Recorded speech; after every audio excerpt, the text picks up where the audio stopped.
Right, this is a public warning.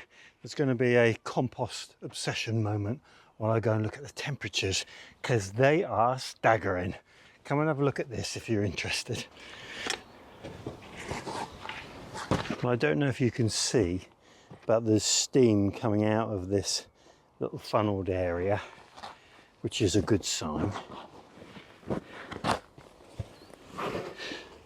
Just put that back for a moment. Get the muck that seems to accumulate off the front of my thermometer. I can feel the heat here, and it is 112 degrees Fahrenheit, 45 degrees centigrade.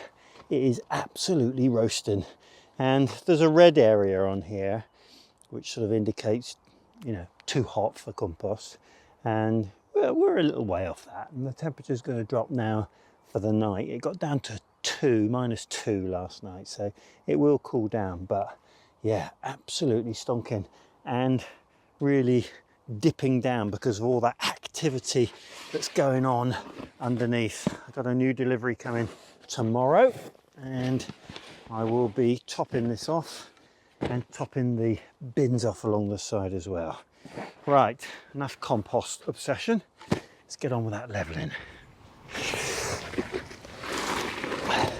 Trying not to lift things this heavy, so I'm going to just wheel it, if I can, onto that corner.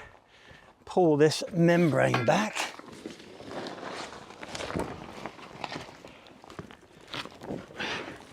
And there's more membrane underneath. I'll just pull that away. Try and just concertina that down. Take these couple of bits away. They were obviously there just to keep the weed from growing up from the sides. Right, put those down there. This one seems to have a membrane underneath. We'll have that out as well. All these little bits help.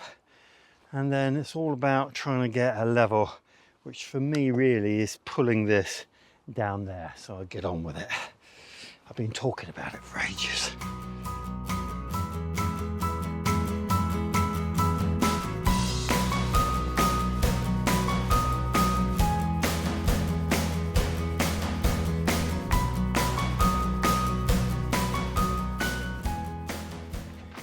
These jobs always look a bit easier than they actually are, and you start them and they get a little bit more complicated as you go along.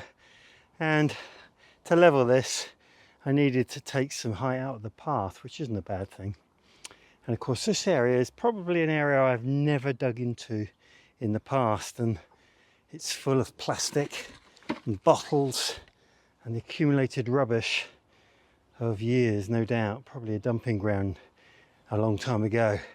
And what I have come across is this, which looks like a piece of angle iron thumped into the ground. So that's got to come out. And it's a bit proud here, and it's a bit proud here. So I'm just going to tackle that edge and then probably call it a day for a short while in this area anyway.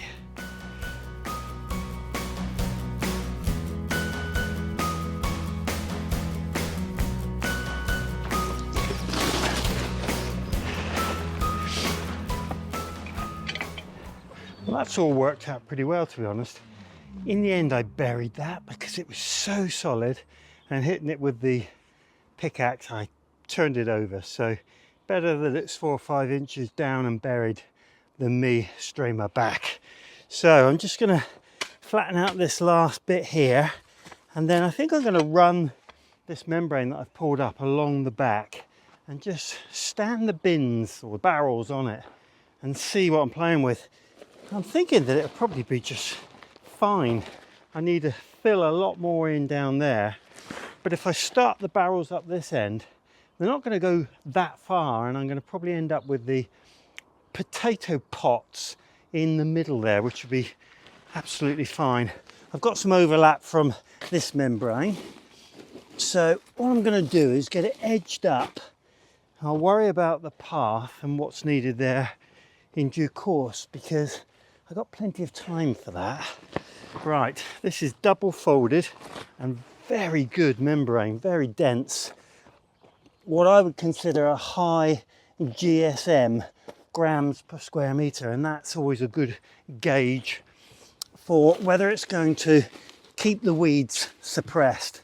I'm going to take it as close as I can to the edge because that's where they will proliferate from. Right, let's take it to there and put some barrels on it and see what we're playing with.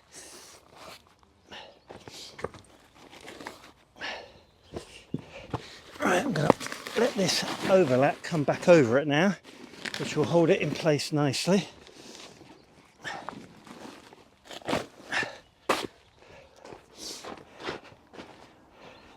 And then I can end up with more membrane going down in that direction, which is what I'll put wood chip on to complete the path.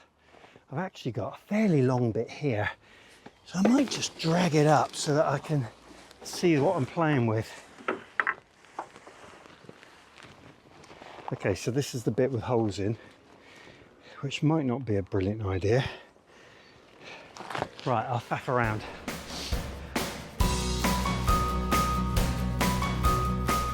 There we go. I'm winning now. They look like they're going to be just fine there. And I can probably put some sort of support under them, maybe brick, just to get them off the ground, I think. But we'll see. They're pretty level. Just be a little bit of tweaking to get things right. And then this area is the first sort of reality check I've got on where I could put all my potatoes. And if this is sort of covered over, just flattened a little bit in the corner there, then I should be able to get a reasonable patch to put all of my pots in for the potato growing season. So if it doesn't all fit in there, I'm convinced I'm going to have more space around this area than I need as well. So there's plenty of options. Right, something I need to get done before the light goes down. Well, that's another area I've moved out of, and that was just the remaining sprouts that have lasted through the winter. There's a few to sacrifice there and a few to take home. So I'll give them to the chickens because, well, they're not my chickens anymore, but I know they'll enjoy them. So that's me out of there. I've got this little patch left, a few raspberry canes, bits and bobs, and a few covers and things. So I'll get out of there very quickly. I've got about 3 weeks left to go before I need to be completely over the other side. And that will also mean, I think, coming out of here, but maybe I'll hold on to this for a little bit longer. What I am going to do here, because they've certainly been irrevocably damaged at the tops, but as a lot of people have pointed out, there will be a lot of side growth on some of these. So what I am going to do is just clip out the dead parts and let the flowers and shoots come out from the side. I'm going to wait a week or so because there's a lot of cold weather in the forecast, and I don't want to just take the damaged away, expose new shoots, and then cause that a problem. So I am going to hang on, but not a good year for purple sprouting broccoli, as you can see.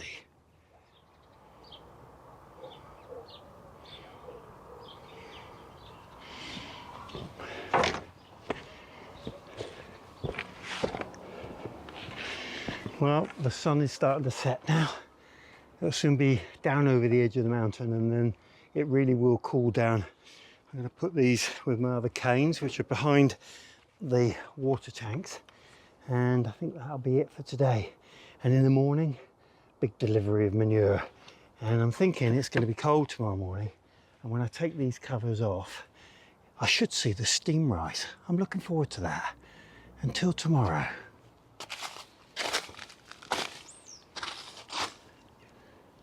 Well, the barrels that I turned over yesterday afternoon have got a right old frost on them, and it is a super cold day today. Went down to -5 last night, thinking that it might be, yeah, I can see some ice in the tanks. Pretty much everything is covered in a very strong frost. That's great. It's going to be a beautiful day, and I've got my delivery outside the gate ready to come in, so I'm just going to be opening up these, and I'm anticipating a rise of steam, as I previously said. It's always nice to see that. Right, I'll put it on to time lapse. Oh look, you can see the steam rising there from underneath the covers. It's going to be a spectacle.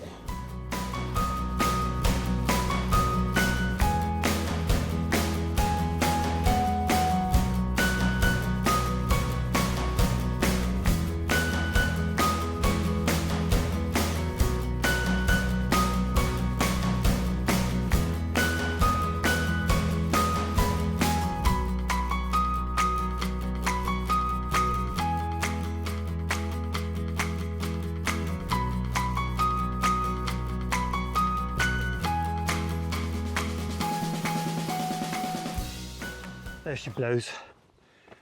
It's quite a strenuous task, but we're filled up. This first bin's filled up. The first 4 composters are filled up. There's plenty of room in the N1, plenty of room in this one, and plenty of room, of course, in the end one there, which is my own compost. And it never ceases to amaze me how these magical compost bins consume everything that I throw at them, so it's a really good configuration. Well, that's me done for today. Pretty tiring stuff, but great exercise. Hope you've had a good week, and if you like my videos, then why not like and subscribe and get my updates every Wednesday and every Sunday at 8 p.m. Good times.